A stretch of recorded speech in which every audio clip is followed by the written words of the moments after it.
د خوب آداب څه دي؟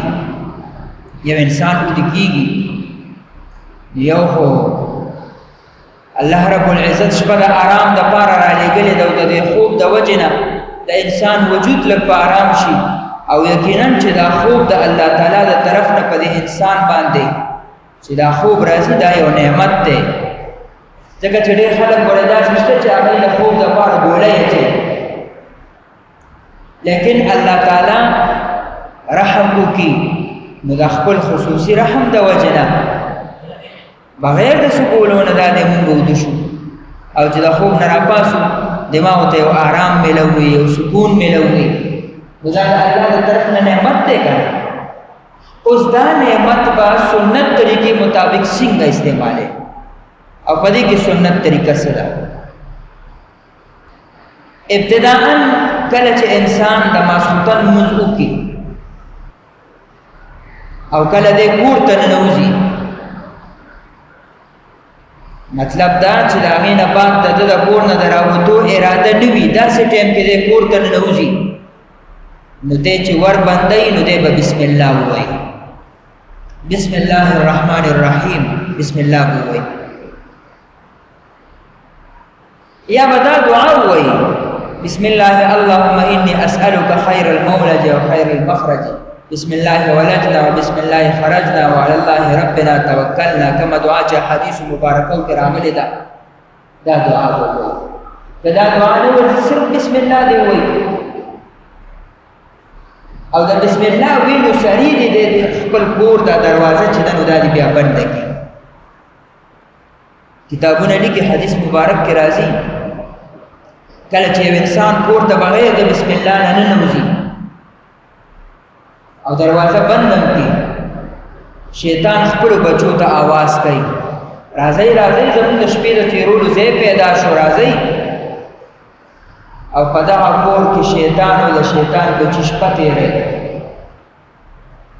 وجه بیا څه وي؟ وره وجه همدا وي که نه چې بیا نه د سحر د مونځ فکر چا سره وي، نه د شپې د وضو کېدو په ټایم کې سوره ملک تلاوت وي،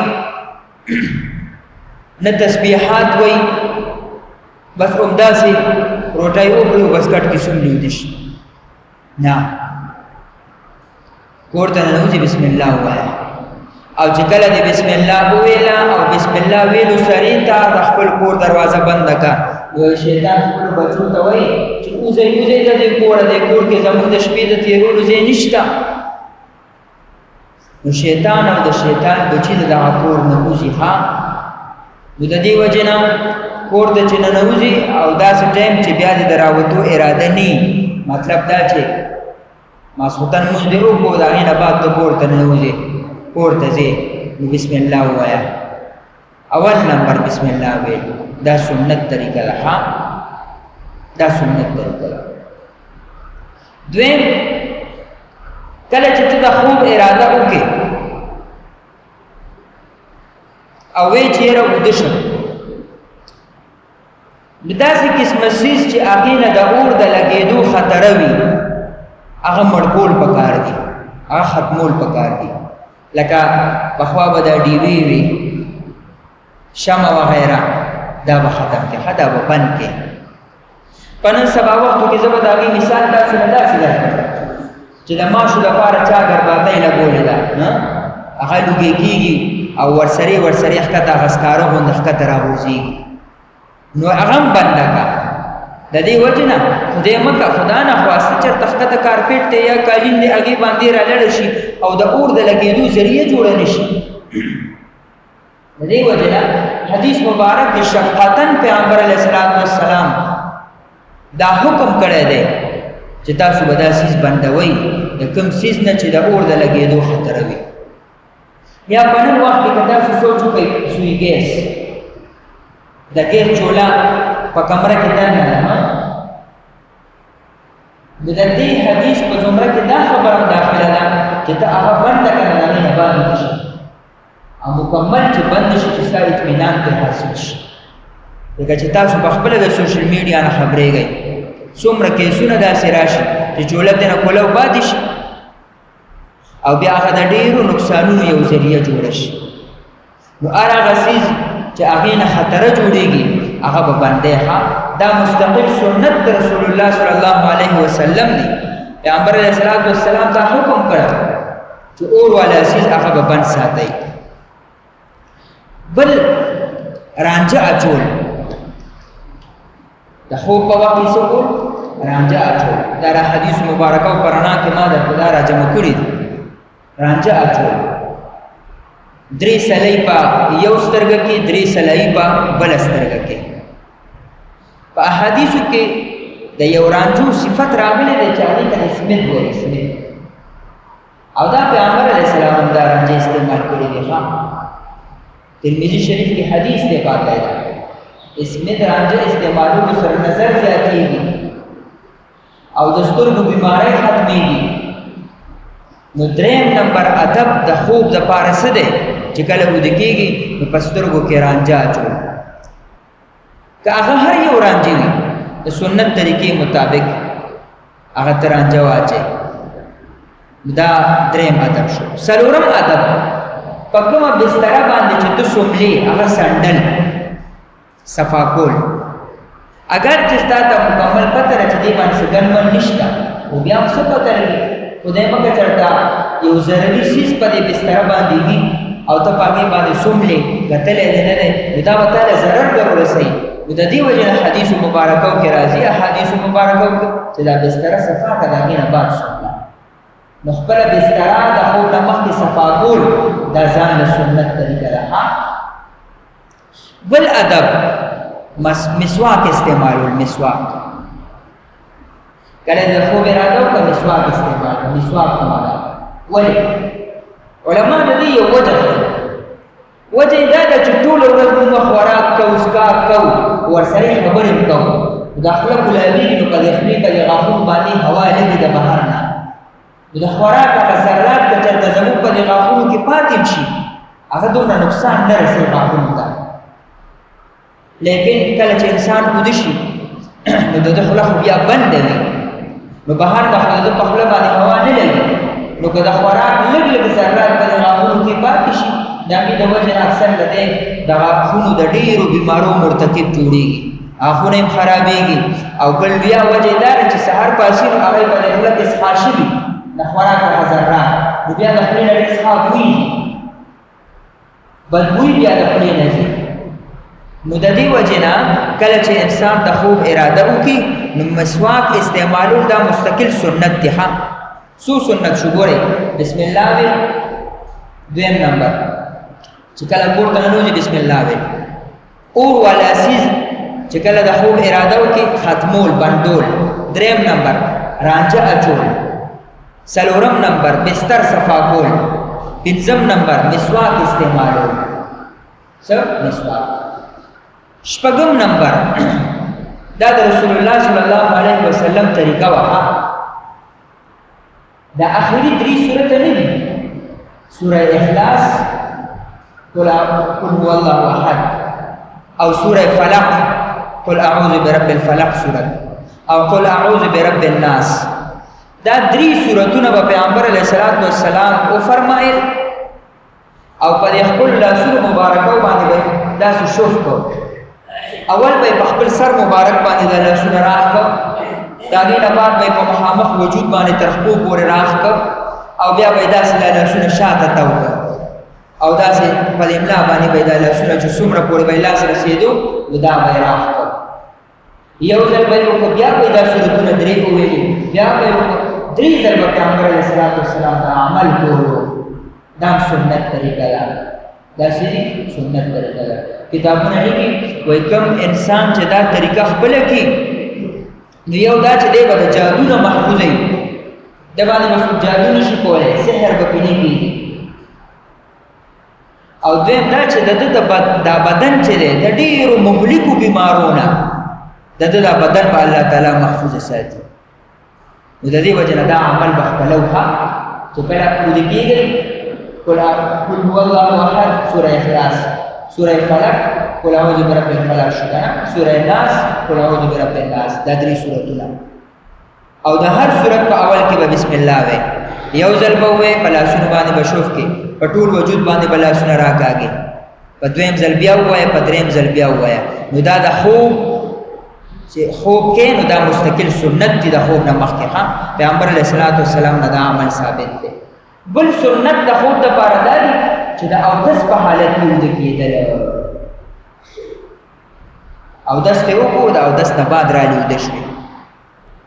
حدیث مبارکو کې راځي وایي کوم انسان چې په حالت د اودس کې وفات شو د ده مرګ دا د شهادت دی.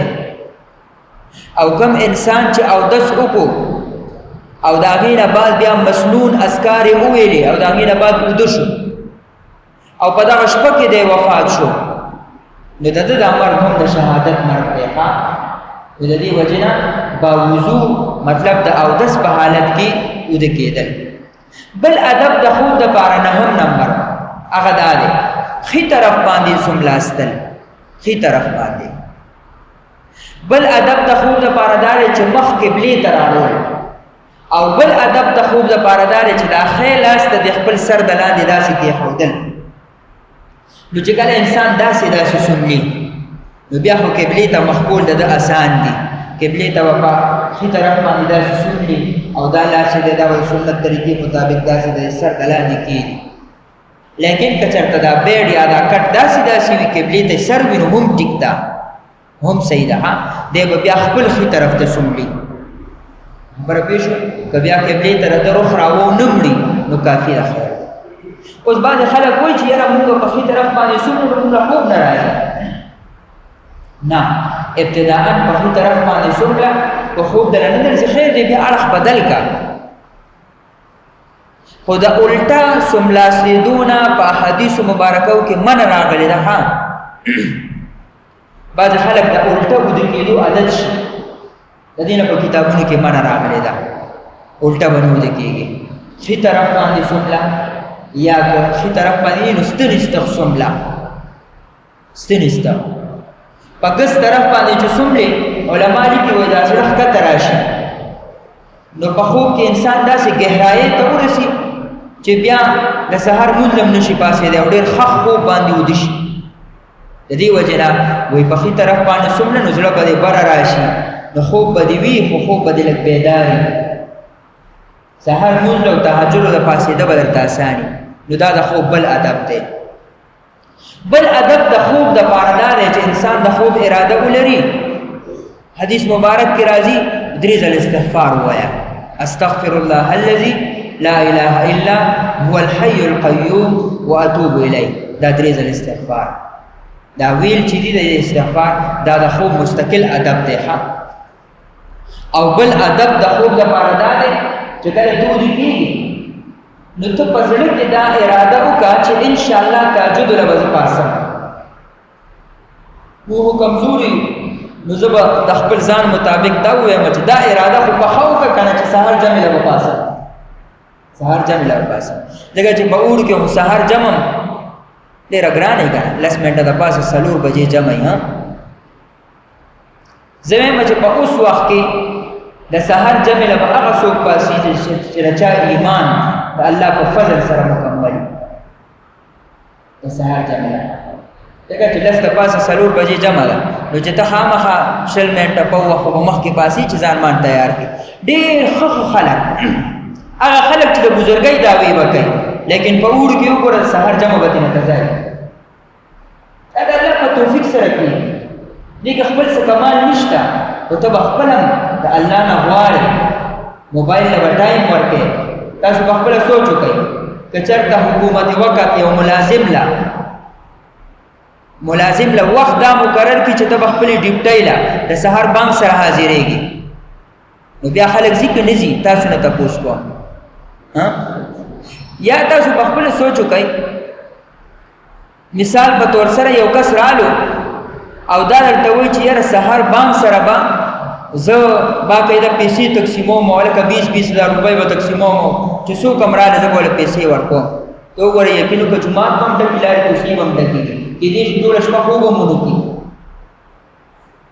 لیکن چې کله د مونځ خبر راغی ځکه چې دا خو پټه سودا ده که نه پټه سودا ده. اوس که زه تا ته ووایم چې ته سبحان الله ووایې نو سبحان الله د وجې نه په جنت کې تاله یو ونه وکرلی شي نو چې دا خو کله د ایمان مضبوطی ته زما په خبره باندې یقین وکړي، زمانه د پیغمبر اسلام په خبره باندې به یقین وکړي. لیکن پټه سودا ده، د غیب خبره ده، پته هونه لګي پستر کو باندې ہوتا ته نخکاری چې حقیقت ته چې ایمان دې مکمل وینو الب د ایمان د وجه ایمان بالغیب په ولري.